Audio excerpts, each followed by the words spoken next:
Bonjour à toutes et à tous. Bienvenue dans les rendez-vous de Stephen K, le podcast. Je m'appelle Steven Kitirat, réalisateur et journaliste autodidacte. Depuis 2016, j'ai rencontré des personnalités hors du commun et je suis ravi de vous faire partager ces échanges. Ensemble, nous allons à la rencontre des héros du quotidien qui partagent leur vision du monde, une perception positive qui aide à envisager l'avenir avec optimisme.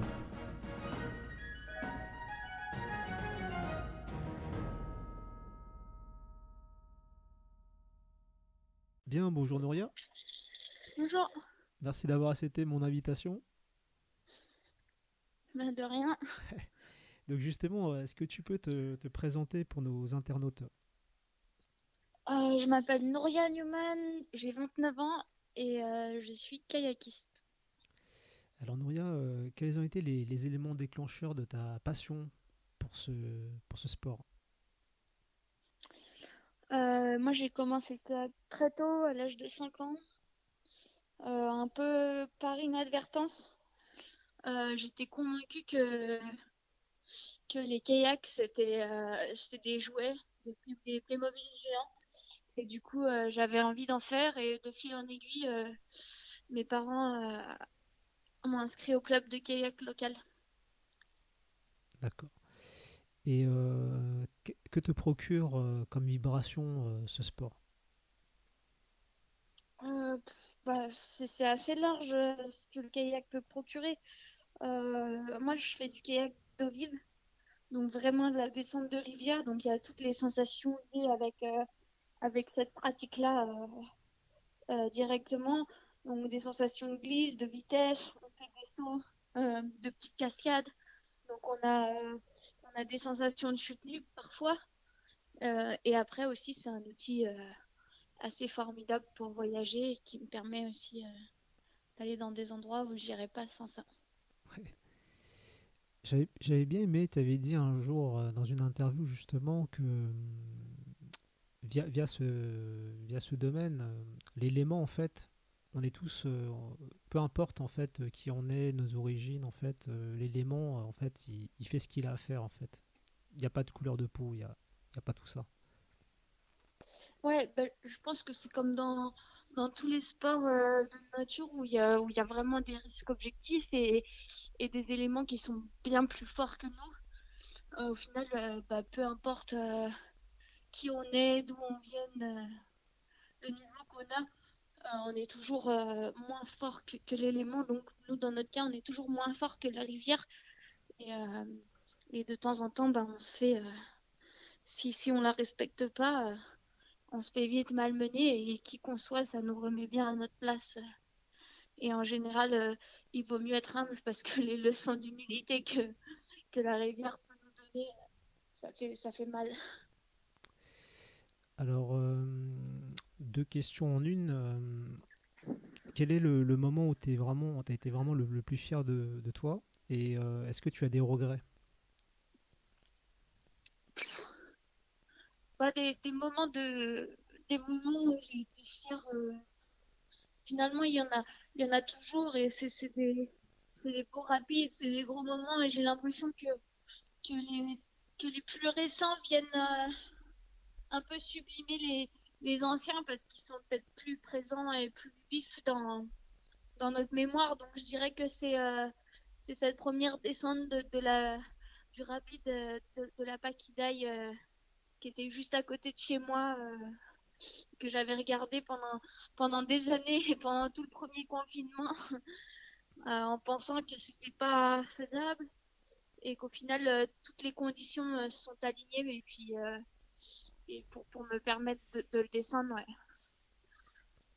Et ton regret, est-ce que tu as eu un regret Et bah, je pense que mon plus gros regret, ce serait juste d'avoir terminé ma carrière de slalom sur 12 saisons d'échecs. Oui.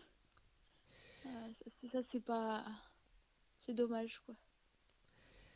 Justement, tu as fait aussi raconter une anecdote par rapport aux préjugés, tout ça. Le fait de te voir une femme de petite taille, tu sais, on se dit, bon, elle est pas costaud et tout ça, et que finalement, via l'action, tu as prouvé le contraire. Euh, toi, au fond de toi, quand tu as fait, quand tu t'es lancé dedans, est-ce que tu es quelqu'un du genre à répondre ou tu réponds pas mais tu fais les choses en fait? À répondre comment ça? C'est-à-dire les préjugés. Des préjugés d'un air de dire ah bah non, elle peut pas faire ça, c'est pas possible, tu sais. Bah, je pense que ça dépend de quelle période en fait.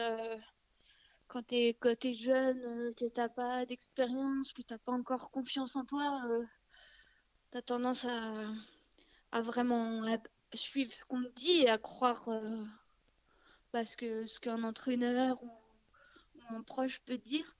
Et puis après, au fil des années, en prenant confiance, en se connaissant mieux, tu sais exactement ce dont toi t'es capable et les préjugés, ils vont moins t'impacter puisque tu connais tes limites en fait et du coup, ce que les autres vont penser, ça va plus avoir autant d'importance que quand tu es jeune et que finalement la vie des autres compte à délimiter aussi tes propres limites et ça marche dans les deux sens. Des fois c'est limitant et parce que on n'a pas confiance en toi, on pense que t'es pas assez bon alors que tu le serais. Et puis des fois aussi c'est bien parce que peut-être qu'on t'évite un crash ou une mauvaise expérience parce que c'est vrai que tu as besoin d'attendre 2, 3 mois de plus avant de te lancer dans l'étape supérieure.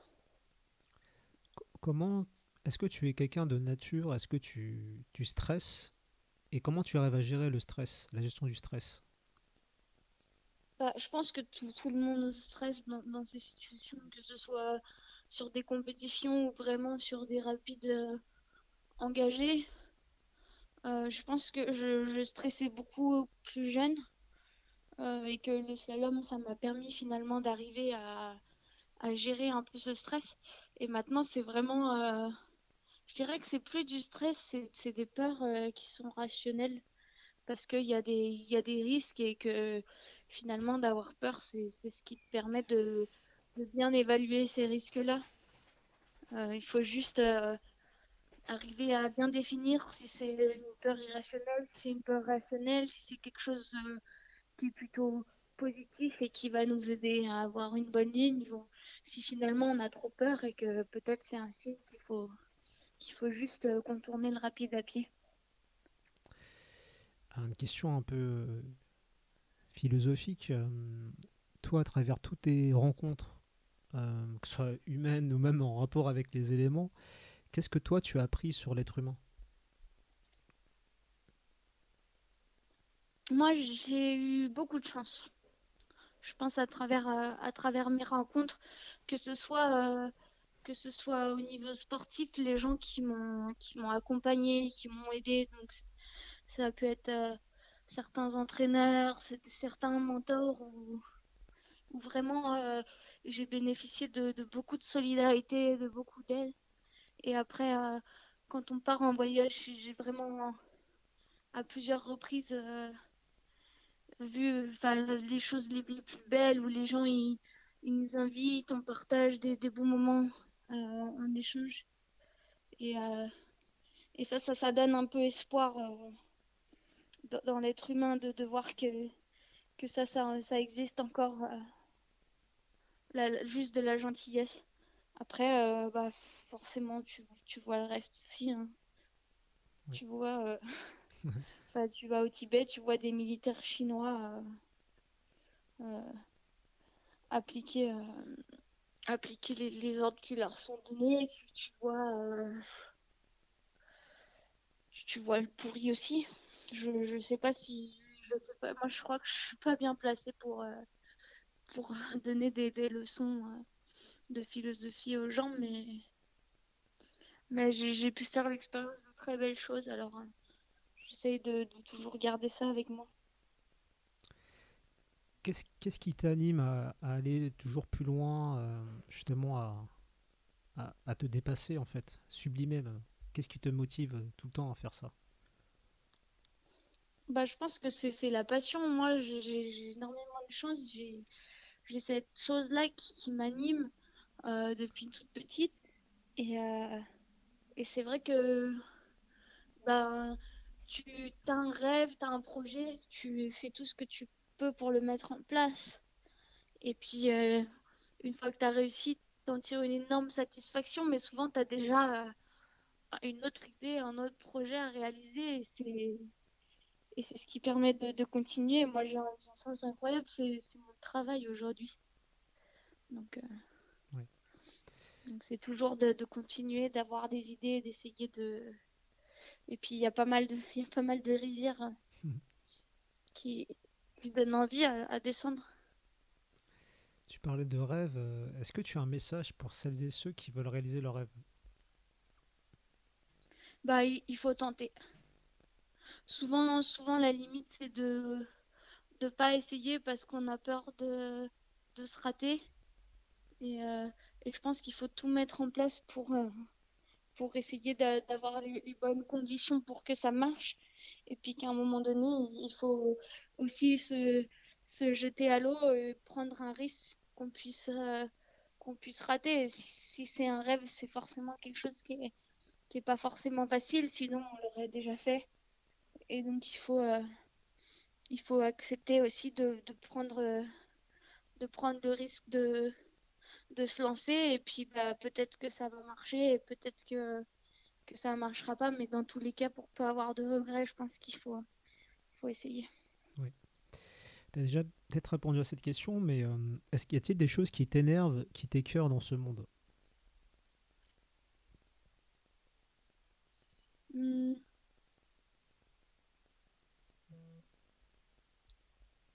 oui, mais je sais pas si ça servirait trop de les lister. D'accord. Tu tiens à les garder pour toi. Bah, je vois pas, enfin, non, j'ai pas trop envie de donner mon opinion politique sur ce qui se passe en ce moment. Sur, C'est plus Mais ouais, ouais, politique, non, mais c'est il y a ça. énormément de choses qui, Ouais. qui m'écœurent. Mais si je devais lister une chose, c'est la bêtise humaine. C'est le manque de critique par rapport à ce qui se passe autour de soi et par rapport à ce qu'on fait ou pas. Ouais. De juste appliquer bêtement ce qu'on nous dit de faire ou ce qu'on a toujours fait. Je trouve ça dommage. Mm. Finalement, d'être complètement victime des représentations sociales qu'on peut avoir. euh, Ouais. et quelle que soit l'origine d'où on vient. Ça, c'est un peu énervant. Alors, question difficile, hein, je pose que des questions difficiles. Euh, Y a-t-il une anecdote, t'en as plein, hein, mais qui t'ont vraiment marqué, touché? Ouais, j'en ai énormément. Euh, une anecdote qui m'a vraiment touchée récemment, parce que c'est le dernier voyage que j'ai fait, c'est la dernière fois où ça m'est arrivé. Je me suis ouvert la main en kayak, donc c'était pas beau. Euh, et après, j'avais un projet, et en fait, en sortant de mon gros projet, j'étais quand même plutôt fatiguée, mal en point. Et, et du coup, en fait, les dames de la ferme qui étaient à côté de la rivière, elles m'ont invitée chez elles. Et puis, elles ont regardé ma main, elles m'ont désinfecté la main, elles m'ont aidé à désinfecter ma main. Après, elles sont allées chercher de la graisse de boa Ah oui. qu'elles m'ont ont mis sur les plaies pour cicatriser. Elles m'en ont fait boire une cuillère à soupe. C'était assez horrible. Franchement, l'huile de foie de morue à côté, c'est délicieux. Euh, Après ça, elles m'en ont laissé un flacon pour que je continue d'en mettre, pour que ça cicatrise bien. Ça a super bien marché. Et, euh, et après, en plus de ça, elles m'ont fait un espèce de MM avec des feuilles Elles sont parties 20 minutes. Elles ont ramassé plein de feuilles dans leur jardin à côté, dans la jungle. Et puis elles ont fait une grosse gamelle comme Gargamel en faisant Mm. bouillir les feuilles. Elles m'ont mis sous une couverture dessous pendant, je sais pas, pendant longtemps. Je devais respirer bah, la vapeur cette gamelle. Et donc, a priori, ça soigne le Covid et ça soigne des réceptions de cascades violentes. D'accord. Et donc, elles m'ont dit que dans le village, tout le monde avait eu le Covid et qu'ils ont eu 0 mort parce qu'ils les ont soignés avec ce système-là. Et moi, le lendemain, j'avais pas de courbature, donc ça, c'était plutôt cool. Voilà une anecdote récente. Ouais, comme quoi, hein, les produits naturels et tout. Ouais, j'en sais rien, mais c'était juste hyper sympa de découvrir comment, comment eux ils font. Mm. Et puis bah pour les courbatures, ça a vraiment bien marché. Pour l'impact. Pour Covid, je sais pas. Ouais. Nouria, alors, quels sont tes prochains objectifs? Là, c'est un peu flou en fait. Mm. C'est vrai que sur ces 2 dernières saisons, on a du mal à se projeter, à avoir des objectifs. On a un projet d'expédition cette année en Équateur. Et après, moi, je voulais faire le championnat du monde de kayak extrême en Norvège, mais a priori, soit ce sera annulé, soit il faudra un vaccin. Enfin, c'est assez incertain. Donc ça risque de ne pas être possible. Donc, un peu flou. On essaye de plutôt faire des plans au jour le jour. Oui. Comment tu vis cette période et qu'est-ce que tu en as appris justement? Bah, je pense qu'il y a beaucoup d'incertitudes. Après, moi, j'ai énormément de chance d'être basée en Savoie et puis d'être dans un endroit pas mal et finalement d'avoir pu déjà sur l'année dernière complètement changer mes projets et quand même réussir à faire pas mal de choses. Après, bah, c'est vrai que c'est un peu compliqué, mais j'ai l'avantage de souvent être désorganisée et de devoir tout faire à la dernière minute. Donc, c'est vrai que ça, c'est pas génial, mais ça me bloque pas complètement. Oui. Alors, dernière question, est-ce que voudrais remercier des personnes qui ont fait de toi ce que tu es en termes de valeur? Oh, la liste est longue, hein. Ouais, j'imagine. Non, je pense que j'ai énormément de chance d'avoir dans mon entourage énormément de personnes bah, inspirantes, d'avoir des kayakistes plus expérimentés qui m'ont pris sous leur aile quand j'avais que 10 ans, quand j'en avais 12, quand j'en avais 15, quand j'en avais 28. Euh, et donc ça, ben, ça c'est une chance incroyable. Et puis mes parents, ils sont vraiment cool. J'ai 2 parents hyper cool qui me permettent de faire ce que je fais. Et pratique aussi le kayak? Non, enfin mon père un peu, Ok, mais pas trop. d'accord. Tu leur apprends un peu? Non, bah il a commencé plus ou moins en même temps que moi. D'accord. Mais ouais, des fois on y va ensemble, mais ça me fait peur. Ouais. T'as plus peur pour lui, pour les autres que pour toi. Ouais, ouais, voilà. Bon bah écoute Nouria, je te remercie beaucoup pour ton temps et ton partage et puis voilà, continue l'aventure. Ouais, ça marche. Merci. Merci beaucoup.